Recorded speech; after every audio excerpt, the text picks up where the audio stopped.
Beberapa hari setelah kedatangan Nabi Shallallahu Alaihi Wasallam dari Taif, datanglah seorang kepala kabilah Ad-Dausi bernama Tufail bin Amr Ad-Dausi ke Mekah. Tufail, selain sebagai kepala kabilah Ad-Dausi, juga seorang penyair yang pandai mengarang sajak dan syair dalam bahasa Arab yang tinggi dan indah. Dia datang ke Mekah untuk membuktikan berita yang pernah dia dengar dan tersebar di mana-mana, bahwa di Mekah ada seseorang dari keturunan Quraisy yang memiliki kata-kata yang luar biasa, yaitu berbicara dengan kata-kata yang sangat menarik dan menusuk perasaan orang lain yang mendengarnya, sehingga banyak orang tertarik dan terpengaruh olehnya. Sebagai seorang kepala kaum dan kabilah, sebelum berangkat ke Mekah, dia sudah memberitahu para pemuka Quraisy di Mekah tentang kedatangannya ke Mekah. Oleh karena itu, pada hari yang telah ditentukan, para pemuka Quraisy mengadakan sambutan meriah sebagai penghormatan kepadanya. Karena tujuan kedatangannya ke Mekah tidak diberitakan, tentu para pemuka Quraisy tidak mengerti bahwa kedatangannya untuk membuktikan kebenaran berita yang didengarnya. Dia ingin mendengar kata-kata yang diucapkan oleh Nabi Shallallahu Alaihi Wasallam. Setelah 2 atau 3 hari Tufail mengunjungi dan bertemu dengan para pemuka dan pembesar Quraisy di Mekah. Suatu malam saat bertemu dengan mereka, tiba-tiba Tufail bertanya kepada mereka tentang keturunan Quraisy yang beritanya tersebar, yang kata-katanya bisa menarik hati dan menusuk perasaan orang lain yang mendengarnya. Saat itu, dia tidak mengerti bahwa orang yang beritanya tersebar di mana-mana adalah seorang pria yang mengaku sebagai Nabi dan Rasul Tuhan yang dibenci dan dihina oleh bangsanya, diperlakukan sewenang-wenang oleh sebagian besar keluarganya. Oleh karena itu, ketika Tufail bertanya kepada para pemuka Quraisy tentang masalah pribadi Nabi, salah seorang dari mereka berkata, "Wahai Tufail, engkau telah datang ke sini dengan selamat, tidak ada halangan dalam apapun atau kekurangan apapun dalam rasa hormat kami kepada engkau. Tetapi sekarang, engkau bertanya kepada kami tentang seorang pria dari golongan kami yang jika dia berkata, kata-katanya sangat menarik dan menusuk perasaan orang yang mendengarnya. Mengenai hal itu, ketahuilah bahwa pria yang engkau tanyakan itu memang ada di kota Mekah ini, dan memang dia dari golongan kami, kaum Quraisy.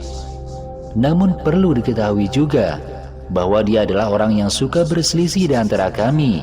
Kemudian dari perselisihan itu menimbulkan perpecahan di antara kami, dan akhirnya bisa menimbulkan permusuhan antara kami satu dengan yang lain."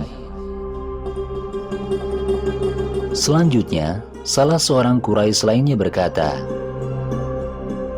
"Adapun kata-kata yang diucapkannya memang benar bisa menarik hati dan menusuk perasaan orang yang mendengarnya.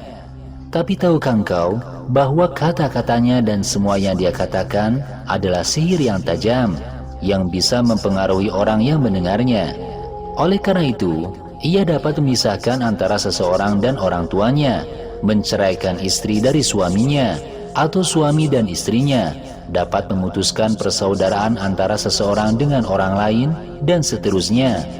Karena itu, jika engkau ingin bertemu dengannya, kami sangat mengkhawatirkan engkau dan kaummu. Untuk menjaga diri engkau tetap selamat, sebaiknya engkau tidak boleh datang kepadanya, dan engkau bahkan tidak boleh mendengarkan kata-katanya." Tufail dengan tegas menjawab, "Demi Tuhan, karena saya datang ke sini dengan sengaja untuk bertemu dengannya dan ingin mendengarkan beberapa kata-katanya, meskipun kalian sepertinya tidak mengizinkanku. Saya pikir cara terbaik bagiku adalah dengan hanya melihat wajahnya sebentar dan saya tidak akan berbicara dengannya. Saya akan menutup telinga saya dengan kapas sehingga saya tidak bisa mendengar apa yang dia katakan." Setelah mendengar jawaban Tufail, mereka terpaksa mengizinkannya melihat wajah Nabi sejenak. Keesokan harinya, Tufail menutup telinganya dengan kapas. Lalu ia pergi ke masjid bersama utusan kaum Quraisy untuk menunjukkannya. Saat itu, Nabi sedang sholat di sisi Ka'bah. Tufail sengaja mendekati beliau untuk melihat wajahnya. Ketika dia mendekati tempat sholat beliau membaca ayat-ayat Al-Quran dalam sholat beliau dengan suara yang jelas. Oleh karena itu, wajar saja Tufail mendengar suara pembacaan ayat-ayat yang sedang dibacakan Nabi. Setelah Tufail mendengar ayat-ayat yang dibacakan oleh Nabi dengan kata-kata yang sangat jelas di telinganya, dia dengan sendirinya berpikir dan terus mendengarkannya.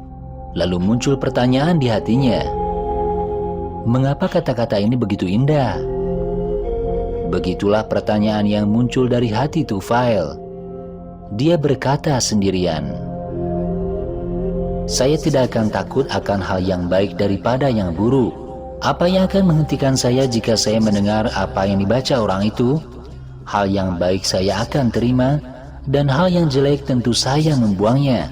Siapa yang akan menghalangi saya jika saya memperkenalkan diri kepada orang itu?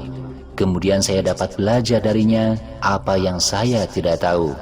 Sangat istimewa jika saya bisa mempelajari rangkaian kata seperti kata-kata yang dia ucapkan.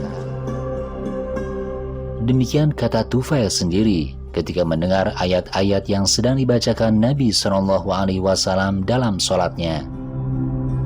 Selanjutnya, Tufail terus termenung sambil merasakan rangkaian kata yang dibacakan Nabi SAW dan menunggu beliau menyelesaikan sholatnya.